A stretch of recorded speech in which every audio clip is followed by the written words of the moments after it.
My parents died 6 months apart. My mother in March. My father in September. I was still grieving my father when a neighbor called me, a woman I'd met maybe twice at family barbecues, to congratulate me on the sale of the house. I didn't know the house was for sale. Welcome back to Karma Files, where we read the stories people were told to keep quiet about. Today's story comes from Reddit's r/relationship_advice. The original poster goes by Inheritance Gone 2024. And what happened to them is one of the most clear-cut betrayals I've read on this channel. This one involves grief, greed, and a brother who made a decision for two people all by himself. Let's get into it. Our poster, let's call him Ethan, is 34 years old. He has one sibling, an older brother, let's call him Marcus, age 38. Their parents owned a modest home in the suburbs, nothing extravagant. 3 bedrooms, a small garden, the kind of house where every room holds a memory. Their mother's kitchen, their father's armchair by the window. Both parents are gone now. Their mother passed first, a long illness, expected but still devastating. Their father followed 6 months later. The doctors called it heart failure. Ethan calls it a broken heart. The house was left equally to both brothers in the will. 50% each. That part is important. Ethan knew the house would eventually need to be sold. He lives in another city. Marcus lives locally. They had talked about it vaguely. Nothing decided. No timeline. Ethan wasn't ready. He'd asked Marcus for time. Marcus apparently did not feel that time was necessary. The call comes on a Tuesday afternoon. Ethan is at work. His phone rings. An unknown number with a local area code from his hometown. He almost doesn't answer. The woman on the other end introduces herself as Patricia, a neighbor from 3 houses down. She says she's calling to offer her condolences, again, and to say how lovely it was to see the house going to a young family. Ethan asks her to repeat that. She does. A young family, she says. They moved in last weekend. 2 kids. A dog. Very friendly. She'd brought them a casserole. Ethan thanks Patricia, hangs up, sits at his desk for a long moment. Then he calls Marcus. Marcus picks up on the first ring. That detail matters. He picks up immediately, which means he was waiting for this call, which means he knew it was coming. Ethan asks very quietly, "Did you sell Mom and Dad's house?" Marcus says, "I was going to tell you." Not, "What are you talking about?" Not, "No, of course not." "I was going to tell you." That sentence is a confession dressed up as an excuse. What follows over the next 20 minutes is Marcus's explanation. He had found a buyer, a family he knew through work. Good people, he said. Fair offer. The market was right. He didn't want to wait.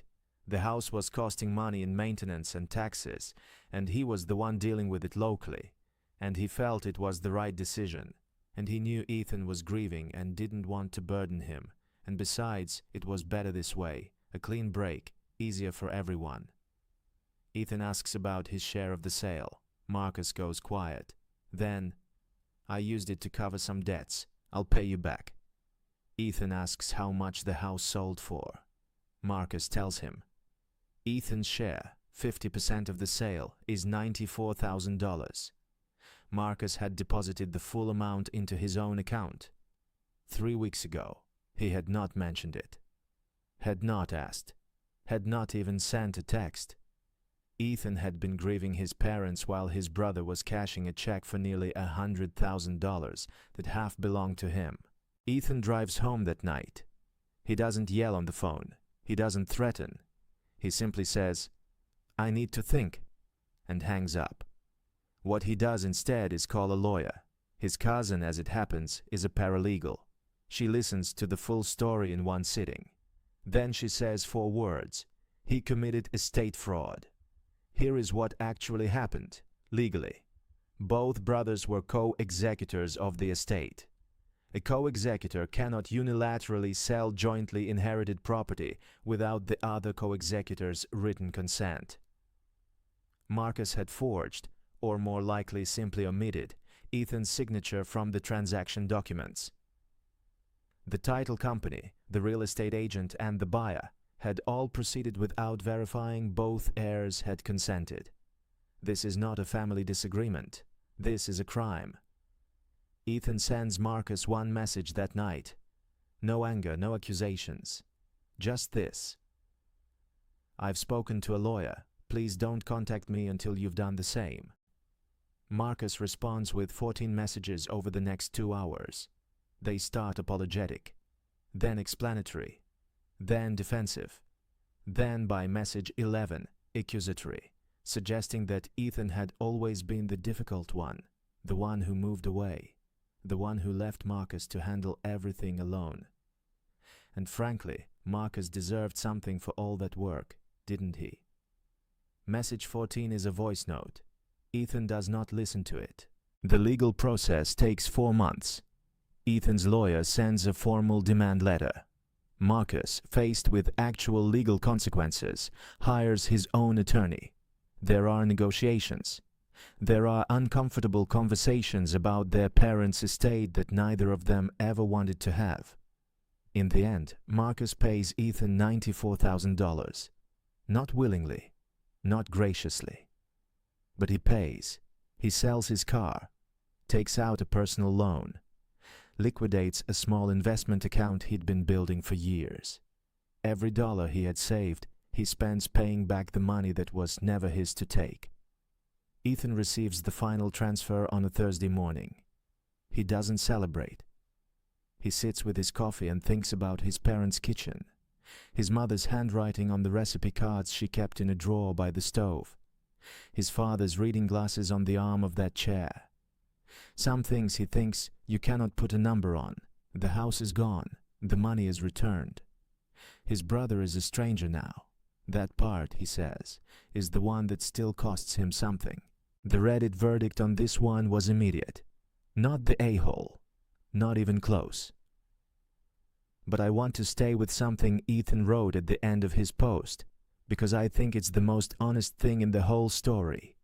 He said, "I don't want the money back. I mean, I do. It's mine. But what I actually wanted was for my brother to call me, to say I'm overwhelmed and I need help. I would have helped him. I would have helped him with the house, with the debts, with all of it. We just lost our parents. I didn't want a legal battle. I wanted a brother." That's the part that stays with me. Marcus didn't just steal money. He stole the version of events where the brothers grieved together, where they sat in that house one last time, where they decided together what to do with their parents' things.